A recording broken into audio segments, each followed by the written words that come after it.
Hello friends, this is Gaurav and I welcome you to my YouTube channel Study with Gaurav. Today I am going to discuss about the preamble of Indian Constitution. Or you may say introduction to the preamble. What is preamble and why it is? प्रस्तावना है क्या? तो जब कभी भी हम किसी व्यक्ति से मिलते हैं जिसके बारे में बिल्कुल अनजान है, तो सबसे पहले हम क्या करते हैं? हम उसको अपना एक परिचय देते हैं, ए शॉर्ट इंट्रोडक्शन ऑफ योरसेल्फ। और सिमिलरली जब आप इंटरव्यू के लिए जाते हैं कहीं, तो पूछा जाता है कि इंट्रोड्यूस योरसेल्फ। तो how you introduce yourself? You say some positives, your name, give your identity and some positive characteristic of yourself, what are your qualifications etcetera. तो प्रीएम्बल जो है, प्रस्तावना, वो क्या कहता है? अगर इस वर्ड का लिटरल मीनिंग देखा जाए तो लिटरल मीनिंग क्या होता है? Preliminary statement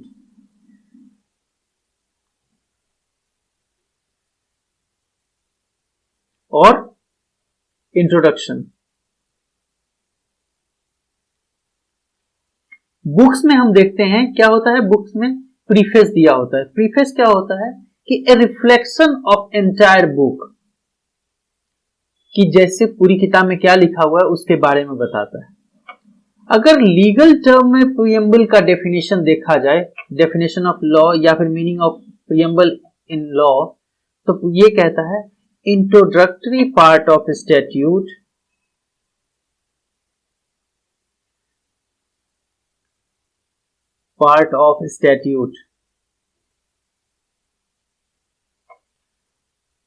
stating purpose,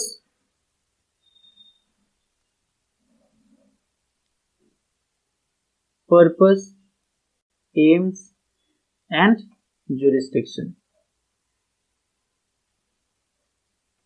It is literal meaning, ठीक है, प्रीएम्बल प्रस्तावना का लिटरल मीनिंग। तो कॉन्स्टिट्यूशन ऑफ इंडिया है, उसमें भी एक प्रीएम्बल दिया गया है जो स्टार्ट होता है we the people of India, ठीक है।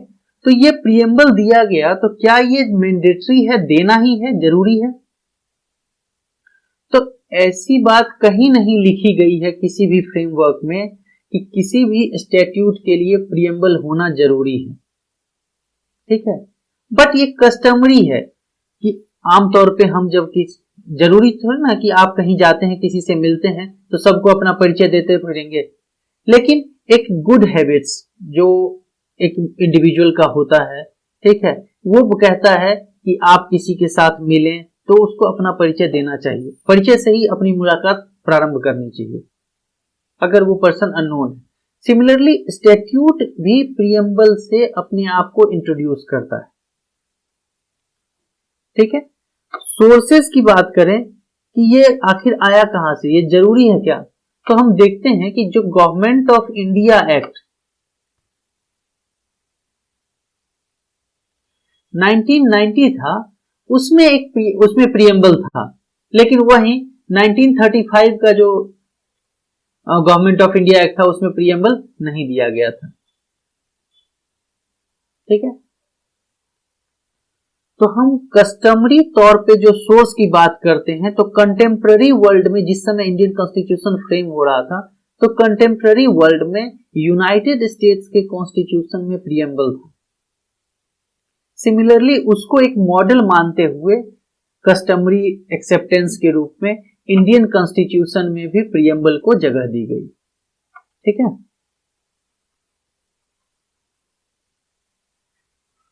मॉडल कौन बन गया? USA constitution.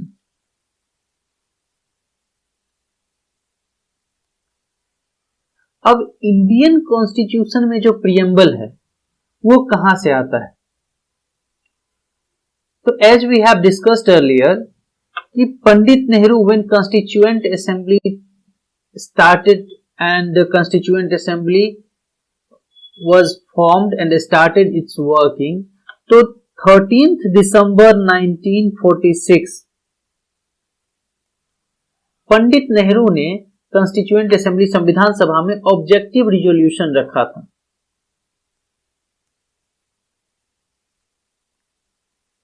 ठीक है। पंडित नेहरू ने ऑब्जेक्टिव रिजोल्यूशन रखा था। ऑब्जेक्टिव का मतलब होता है कि what we are pursuing for, हम क्या चाहते हैं आखिर।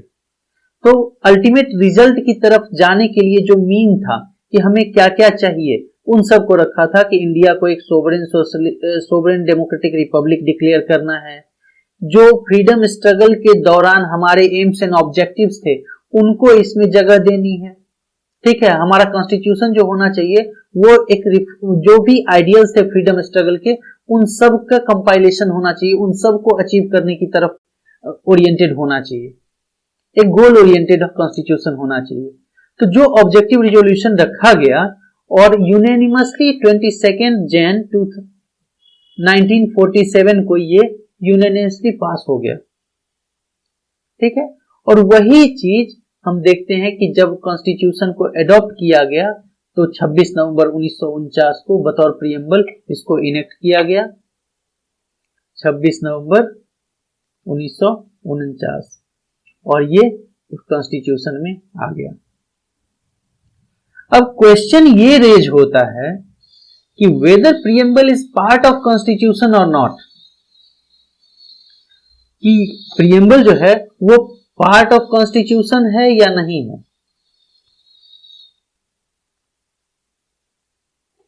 और नॉट, तो इसके लिए 2 बार सुप्रीम कोर्ट ने अलग अलग वर्डिक्ट दी है। ठीक है, और तो क्या है कि जो बाद वाली वर्डिक्ट है वो अप्लीकेबल है आज के डेट में। 1960 बेरोबेरी यूनियन केस,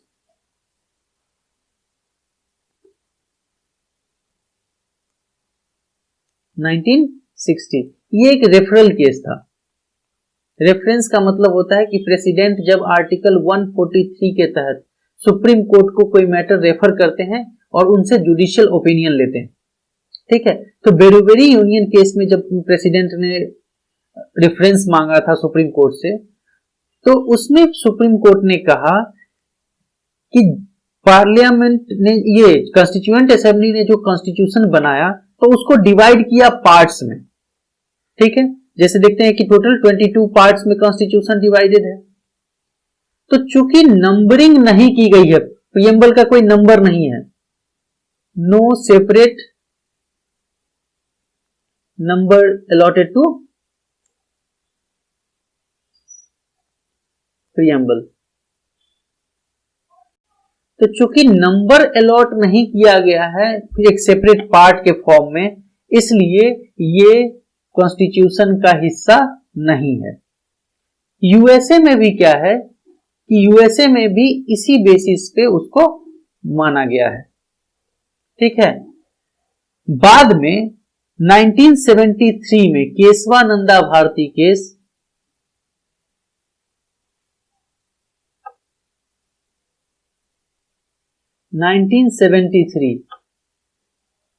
जो कॉन्स्टिट्यूशन बेंच था, प्रीएम्बल के मामले में उन्होंने कहा कि preamble is part of constitution. क्यों है पार्ट ऑफ कॉन्स्टिट्यूशन? तो ऑन द बेसिस ऑफ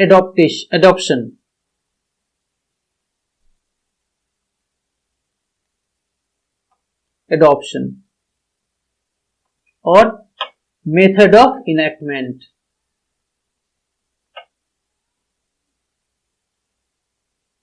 अर्थात कि जिस तरह से कॉन्स्टिट्यूशन के बाकी प्रोविजंस को एडॉप्ट और इनेक्ट किया गया, सिमिलरली प्रीएम्बल को भी किया गया।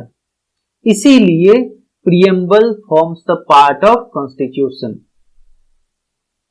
ठीक है, और जब ये पार्ट ऑफ कॉन्स्टिट्यूशन होगा तो आर्टिकल 368 के तहत इसमें अमेंडमेंट किया जा सकता है। क्लियर? अमेंडेबिलिटी हो गई, ये पार्ट ऑफ कॉन्स्टिट्यूशन है। अब ये प्रीएम्बल बताता क्या है? What it contains? The preamble contains 4 thing. ये 4 चीजों से मिलकर बना हुआ है। पहला, सोर्स ऑफ अथॉरिटी,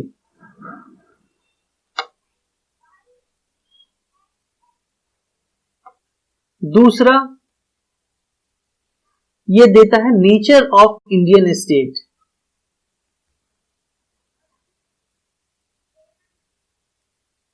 भारतीय राज्य कैसा होगा। तीसरा, रिफ्लेक्ट करता है आइडियल्स एंड एस्पिरेशन ऑफ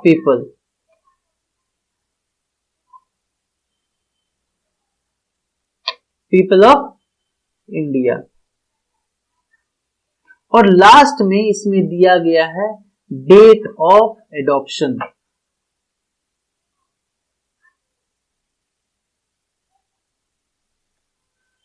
ठीक है, सोर्स ऑफ अथॉरिटी कैसे है ये, तो देखते हैं। जो प्रियम्बल स्टार्ट होता है वो होता है क्या, किस वर्ड से, we the people of India.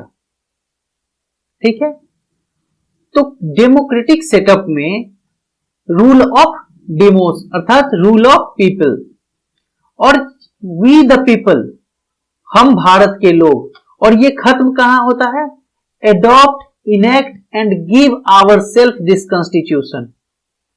In wording से क्या है कि जो भारत के लोग हैं वो इसको एडॉप्ट कर रहे हैं, स्वीकार कर रहे हैं, ठीक है, इनेक्ट कर रहे हैं, बना रहे हैं, और खुद से सेल्फ इंपोज कर रहे हैं, अपने आप पे इसको सुप्रीमेसी देकर के इसकी अथॉरिटी को एक्सेप्ट कर रहे हैं।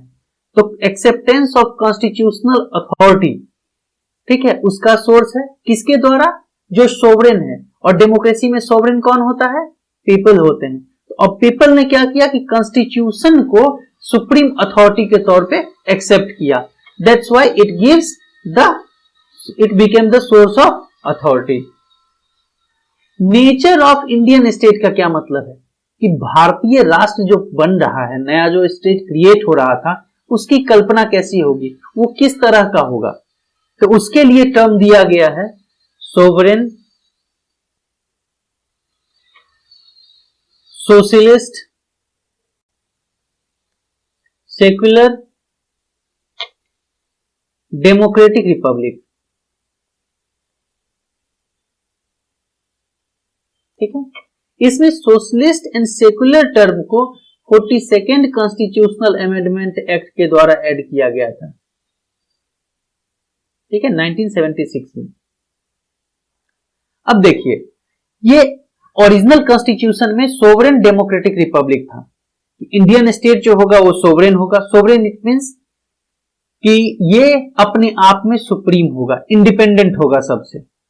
ये जो एडजेक्टिव्स अटैच्ड हैं इनके बारे में, हर टर्म के बारे में हम सेपरेटली डिस्कस करेंगे।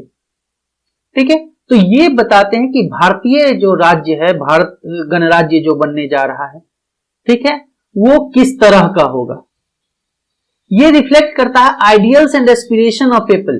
जो फ्रीडम स्ट्रगल में लोग क्या चाहते थे, एक्सप्लॉइटेशन था, उसके बाद देखते हैं कि यूनिफॉर्म ऑपरेशन था बाय द जो फॉरेन जो रूलर्स थे उनके द्वारा। तो यहां था कि लोग किस तरह के समाज की कल्पना कर रहे हैं।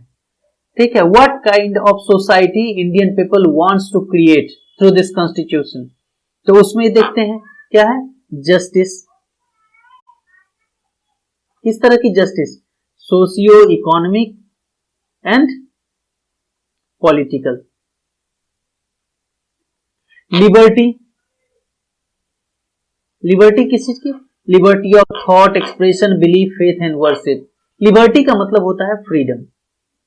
तो सबको आजादी होगी स्वतंत्रता से सोचने की, समझने की, और अपने रिलीजन को फॉलो करने की, अपनी पूजा पाठ करने की।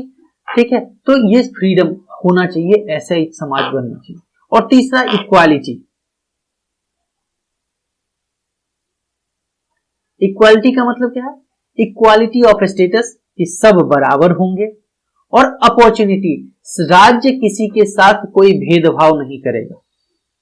ठीक है, और इसी में है आइडियल्स एंड एस्पिरेशन में क्या है, unity and integrity of the nation. Integrity of nation अर्थात कि जो डाइवर्स कंट्री है होने के बावजूद भी we are one as unit. ठीक है, और we always uphold the integrity of India. ठीक है, और लास्ट में डेट ऑफ एडॉप्शन दिया गया है, दैट इज 26 नवंबर 1949। ये डेट दिया गया कि इस डेट को इसको इनॉप्ट किया गया। लास्ट में है ना कि today on 26th day of November 1949 we give ourselves this constitution. तो ये स्टेटमेंट डेट ऑफ एडॉप्शन को डिक्लेयर करता है. अब एक चीज देखते हैं कि objective resolution which was passed for the first initial seatings, मतलब 13 दिसंबर को जो हाउस में प्रेजेंट किया गया और 22 जनवरी को जो पास हो गया था. प्रीएम्बल कॉन्स्टिट्यूशन को जब हम ओपन करते हैं तो फर्स्ट चीज जो हमारे सामने आती है वो क्या है? प्रीएम्बल है. लेकिन इसका एडॉप्शन सबसे लास्ट में हुआ. व्हाई? तो उसके पीछे रीजन था कि ये बताता है कि हमने जो ऑब्जेक्टिव डिटरमाइन किया था कॉन्स्टिट्यूशन के फ्रेमिंग के लिए वो सारे ऑब्जेक्टिव को फुलफिल किया गया नहीं. ठीक है, तो पहला कि ये कंफर्मिटी है कि सारे ऑब्जेक्टिव्स जो डिटरमाइन किए गए थे उनको फुलफिल करते हुए कॉन्स्टिट्यूशन बनाया गया. और सेकंड कि किस डेट को हमारा कॉन्स्टिट्यूशन बन के तैयार हुआ उसको भी इसमें इंसर्ट किया जाना था. तो इसलिए जो चीज संविधान के सबसे पहले आती है उसका एडॉप्शन सबसे बाद में होता है. तो ये एक इंट्रोडक्शन है प्रीएम्बल का. ठीक है, if you have any confusion you can ask in comment. Separately, the adjective attached with this, for example, the meaning of sovereign, socialist, secular, democratic republic and justice, equality, liberty, unity and integrity, we will discuss separately them in separate lectures. Thank you so much. Thanks for watching.